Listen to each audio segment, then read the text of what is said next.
11 जनवरी 2026। कल रात शायद 1:45 बजे बर्फीली ठंडी हवा चली थी और कल कोई कुहासा भी नहीं था।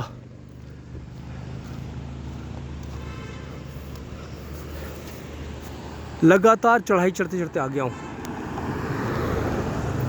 लिखा ऐतिहासिक सुरंग मार्ग 1 किलोमीटर अगाड़ी हेटौंडा उपनगर महापालिका। कितना चला हूँ पता नहीं। हाँ, लेकिन ये पहाड़ी चढ़ाई लगातार चढ़ रहा हूँ। सुबह के 6 बजे चला हूँ और एक पहाड़ी से दूसरी पहाड़ी, दूसरी से तीसरी, तीसरी से चौथी, और लगातार पहाड़ों के बीच में जो बर्फीली हवा है बिल्कुल शांत हो गई है। जैसे वृक्ष रोकते हैं वायु के प्रवाह को, इसी प्रकार छोटे छोटे पर्वत भी। और हेटौंडा तो लगभग 24 किलोमीटर में यहाँ पे ट्रैक्टर वालों लोगों से बात हुई तो उसका 10 किलोमीटर बचा हेटौंडा। जो मैं अपने ऊपर एक चादर ओढ़े हुए था, वैसे भी मेरे पास वस्त्र बहुत कम है। एक गर्म स्वेटर है, वो भी सिलीगुड़ी में राधा कृष्ण मंदिर पे वहाँ के एक महान व्यक्ति ने दिया था, जिन्होंने मुझे, जब मैं गुवाहाटी जा रहा था तो उन्होंने मुझे रोका था मंदिर में अपने। बड़ा अच्छा मंदिर है राधा कृष्ण मंदिर। वापसी में भी सौभाग्य से वो मिल गए और उन्होंने रोका था। मैं रुक गया था वहाँ पे फ़िलहाल, लेकिन उसका ये रहा परिणाम कि अगले दिन जब मैं सिलीगुड़ी पहुँचा हूँ तो सिलीगुड़ी में हमारे मित्र के द्वारा कोई प्रबंध नहीं हो पाया था। लेकिन फिर भी इसका मतलब ये संकेत था पहले से ही कृष्ण भगवान का कि मैं जानता हूँ।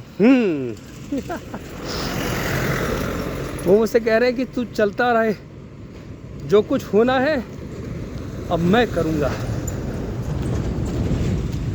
सच तो है। कितना मधुर मनोरम दृश्य होता है। और पशुपतिनाथ जी के बारे में लोग कह रहे हैं कि कोई कह रहा है ज्योतिर्लिंग है, कोई कहता है धाम है। हमने कहा ना धाम है ना ज्योतिर्लिंग है। नेपाल में कोई धाम ज्योतिर्लिंग नहीं है, लेकिन पशुपतिनाथ जो हैं उनके परिवार में सारे जीव जंतु भी हैं। शेर भी है या सिंह कह सकते हैं, वृषभ है, कार्तिकेय भगवान का वाहन मयूर, और गणेश जी का वाहन मूषक, शिव जी का वाहन नंदी, माता पार्वती दुर्गा भवानी का सिंह हैं, और शिव जी के गले में पड़े हुए सर्प। तो ये बता रहे हैं कि प्रकृति का ये संतुलन है, इससे छेड़छाड़ मत करो तुम लोग। सच बात है। जब अभी 2020 में चिंकोना आया था, यानी कि चीन के द्वारा उत्पत्ति विषाणु जिसने संसार भर में तहलका मचाया था, पता नहीं कितने लाख लोग मरे थे, तो सबको प्रकृति याद आई थी। जितने शहर वाले थे, जो जो गांव से जुड़े थे, सब भाग के सब गांवों में जा रहे थे। सच है। धरती कितनी निर्मल, कोमल, प्यारी है। इसका प्यार मनोरम है, उत्तम है, सर्वोत्कृष्ट है।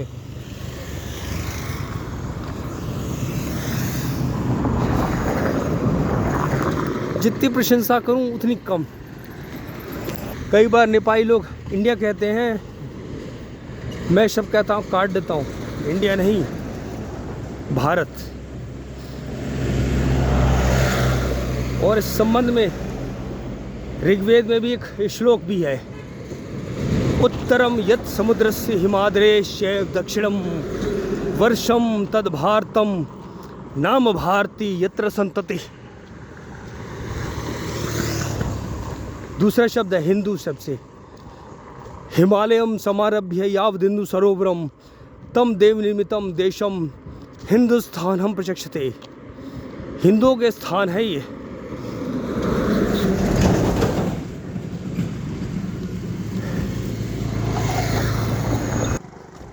अमलेखगंज कह सकता हूँ लगभग वहाँ से दूरी 100 किलोमीटर थी या है। वहाँ से चल रहा हूँ लगातार, चढ़ाई पे चढ़ाई, चढ़ाई पे चढ़ाई, एक पहाड़ से दूसरे पहाड़, दूसरे पहाड़ से तीसरे, तीसरे चौथे, पांचवें, छठे।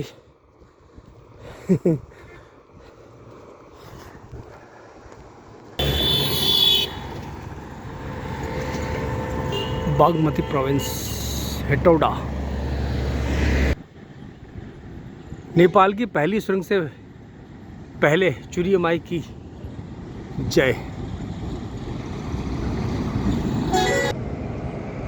भगवानपुर जिला जनपद में स्वागत। रास्ते में ऐसे पत्थर पड़े हुए थे, शायद किसी गाड़ी ने उनको डाला था। मैंने 6-7 हटा दिए। एक ट्रक निकल रहा था, उसने हाथ उठा के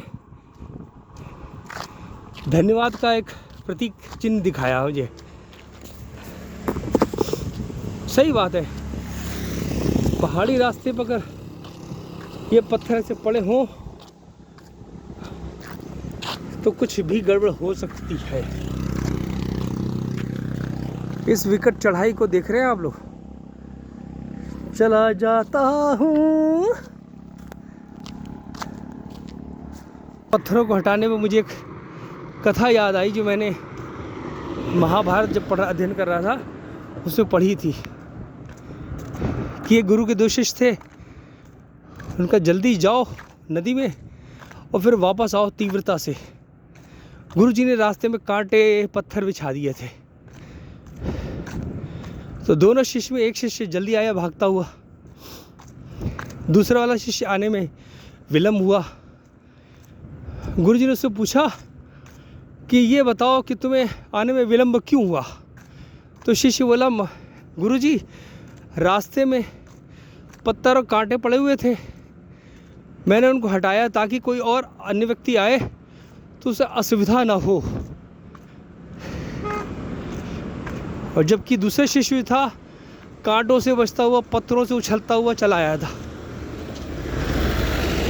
गुरुजी ने कहा दूसरे शिष्य से, निश्चित ही तुमने अब शिक्षा पूर्ण कर ली है।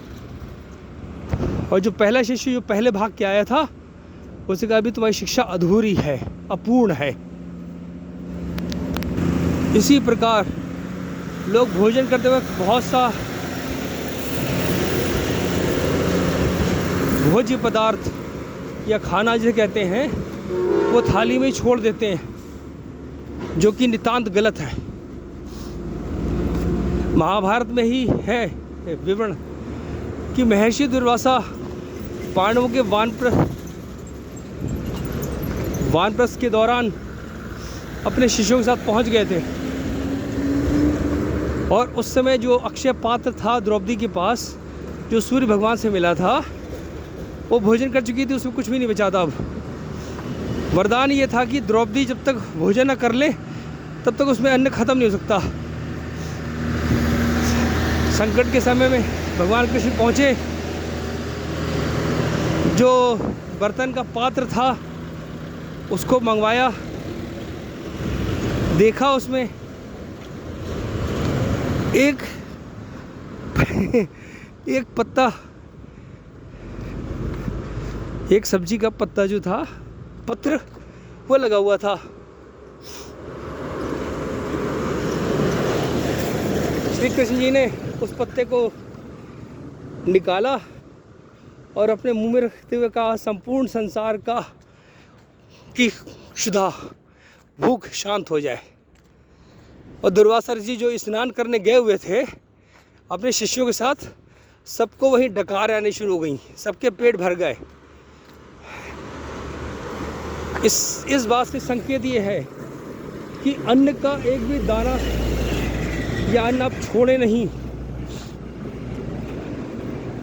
भले ही आप भोजन के पूजन से पूर्व 3 जगह पे रखें, त्रिलोक, पूर्वजों और सबको भोजन दे, अन्न दे, उसमें एक तरीके से वो भी पहुंचता है उनके पास। लेकिन अपनी भोजन पात्र में एक दाना भी ना छोड़े कभी भी। यही सबसे श्रेष्ठ नियम है। जय भवानी।